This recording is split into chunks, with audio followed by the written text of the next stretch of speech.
Welcome to the Culture Revolution. I'm Jennifer Renches, the Director of Talent Management for AlixPartners' fastest growing business unit. I'm responsible for all of the learning and development for over 300 consultants. And over the last couple of years, all of the things that I've implemented with my firm have been adopted globally wide for our billion-dollar business. If you're not familiar with AlixPartners, we're known for dealing with high-stakes situations with our clients that are ripped from the headlines when it really matters. And I'm Kate Nugent. I'm the Director of Learning for Ariel. We are a communications training firm that enables people to have true influence. And we do that by helping them write, speak, and sell with impact and emotional intelligence. So we've included with our presentation some questions that give you an opportunity to take what we call the CLO challenge. Some thought-provoking questions to think about from your organizational perspective as well as your learner's perspective. And so what I'd like to do today is start by talking about how we look at our organizations. So for example, when it comes to our development and training, we love these perfect little bubble diagrams, right? Everything's neat and tidy and wraps beautifully around this idea of the shared vision and culture. The reality, it's more like this, the spaghetti chart, right? All this chaos, all of this movement, and right in the center of that is your employee. And your employee's level of satisfaction is heavily driven by all of these variables around this development environment. So what's our approach at AlixPartners for instilling a personal experience with ownership? It all starts out with how your executives buy into your program. So it's one thing for them to say, we have a world-class training program. It's another thing for them to say, come join our entrepreneurial environment. We're a high-performing team in this entrepreneurial culture, and to come build a business inside of it, and we're gonna give you the support and training that you need to be successful. And so, how did I get that kind of buy-in from my executives? Well, I did it through tangible business results. So we were able to drive metrics that were incredible, that we tied back to a lot of the ways that we wrapped our development in our culture. And so, for example, we increased the number of managing director promotes internally from 5% to 65%. And we did that in just 4 years. And what we found in that time period is that those managing directors were outperforming our external hires on almost every metric. So we were driving phenomenal profitability, revenue growth of our firm. And it was very exciting to be able to see that those things were transcending our organization.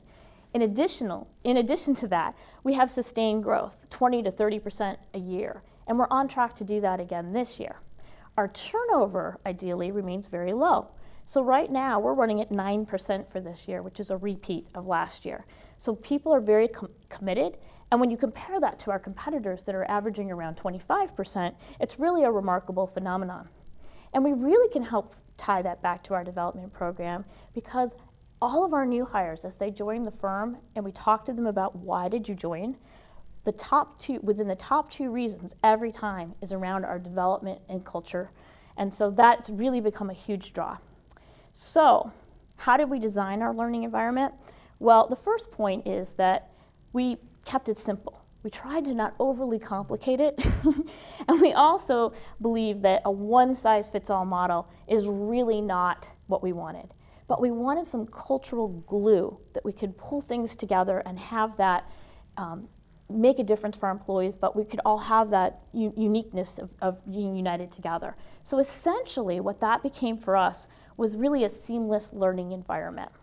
And so we have some key tenets that are really meaningful for our culture. Now we recognize that what worked for us may not be the perfect thing for your culture. And so that ties back to some of the questions we were talking about at the beginning. You have to think about this in terms of your culture as well.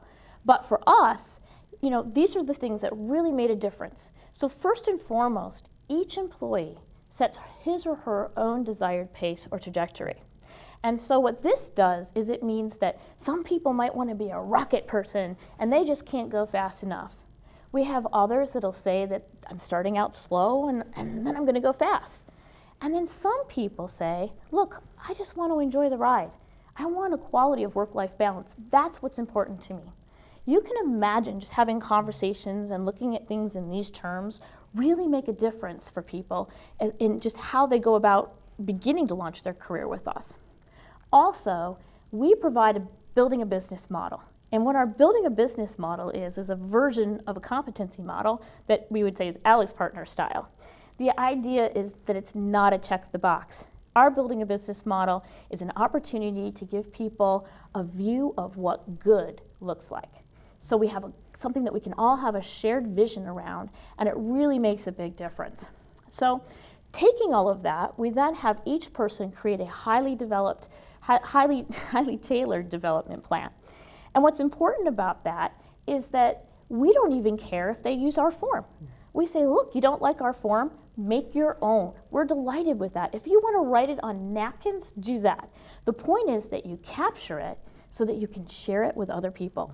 The sharing of that is where you really evolve it, right? Because now other people can give you feedback, can give you suggestions, can buy in. How can they help you? And so it makes a tremendous difference just in how committed people become to it because they own that. And then each of our employees has a mentor and a review advocate. Yes, we are big fans of the 360 concept at the end of the year. So I know it's a trend that some companies are moving away from that, but we believe the feedback that you receive throughout the year, each piece of feedback is like a tile of a mosaic. And we think it's really important at the end of the year that you sit down and put all of those tiles together and get a strategic view of your year. Also, what's unique is that for us, 20% of our annual feedback process or discussion is really backward-looking, and 80% of it is forward-looking. So we really are focused on how can we help you on that development trajectory. And again, we aren't basing it on a Likert scale.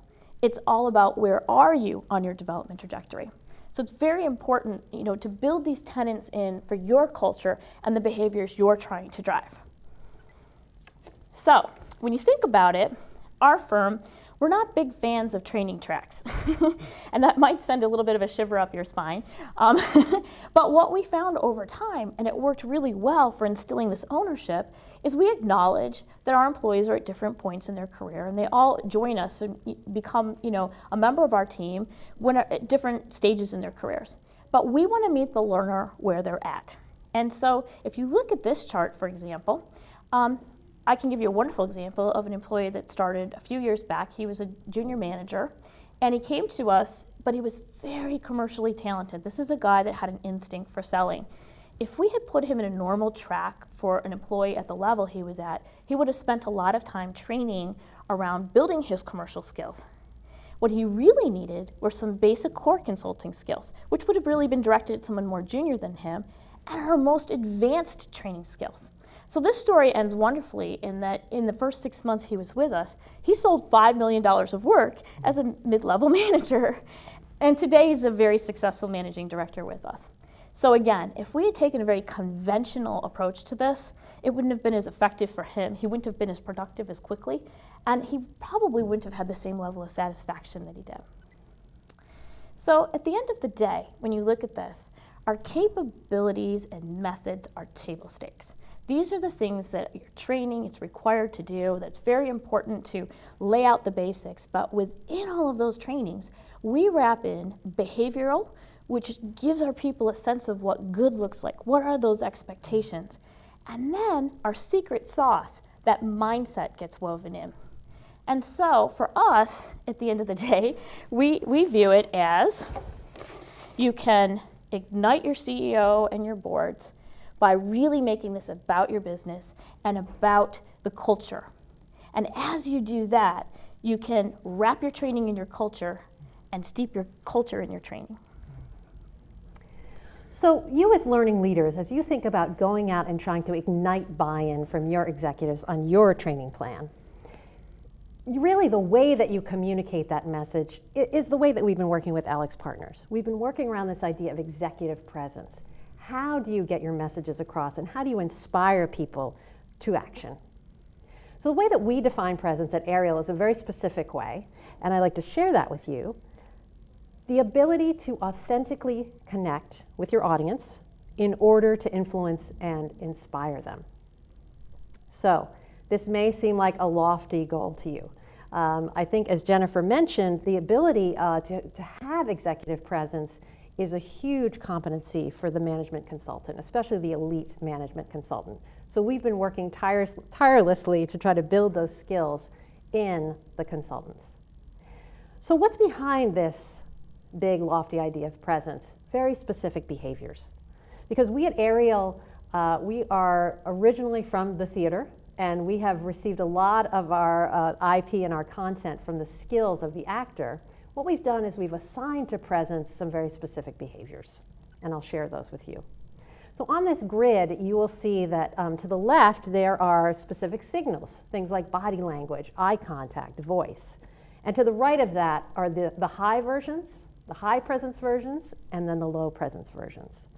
So what we are coaching people to do in order to have their messages heard is to really try to infuse high presence into their communication. So for example, eye contact, right? If my statement about my leadership, my organizational culture is something like, our organizational culture is emotionally intelligent, collaborative, and sometimes lacks accountability, all right? So if that's my message, I'm going to really try to have that eye contact, right? Our organizational culture is emotionally intelligent, collaborative, and sometimes lacks accountability. If I'm in low presence, I'm undermining my message. Our organizational culture is emotionally intelligent, collaborative, and sometimes lacks accountability, okay? I'll try one other on this list, right? The whole idea of having your feet planted when you communicate, right? Being solid, almost like you have a string pulling from the top of your head. My organizational culture is collaborative, emotionally intelligent, and sometimes lacks accountability, as opposed to my organization is emotionally intelligent and collaborative and sometimes lacks accountability. Okay? You see the difference there. You see how you can either support or undermine your message. So, as we move forward, we really want to talk about how do we continue to ignite that executive buy-in? Jennifer. So for us, it's important that you do take a look at the gap. And as you're thinking about that, what's the organizational view? What is your employees' view? And what's in it for them? And key to being really successful with that, you have to find things that fit your culture. And that's part of why we picked the Ariel group as a partner, because they fit perfectly into our culture. And so it was super easy to just bring them in and plug them into what we wanted. Before, we were trying to build lots of custom trainings around presence, and we weren't even hitting the mark as closely as we do now. And the beauty of that was we were also able to tailor that, and we plugged into that the idea that we videotaped people, but even more importantly, we added an element of coaching. So then after people finish our presence training, they are able then to go on and work one-on-one with the coach. So again, we weave that development concept around the culture, and when you put it together, you actually end up with that highly customized environment. So the key here is to take away from our session some of the thoughts that we share with you today, ideas about our culture at AlixPartners and how we tackled some of it. Look at where those gaps are. Think strategically about how to put it together, and now take the next action steps. Figure out what that is for your environment. Thank you so much for your time and attention today.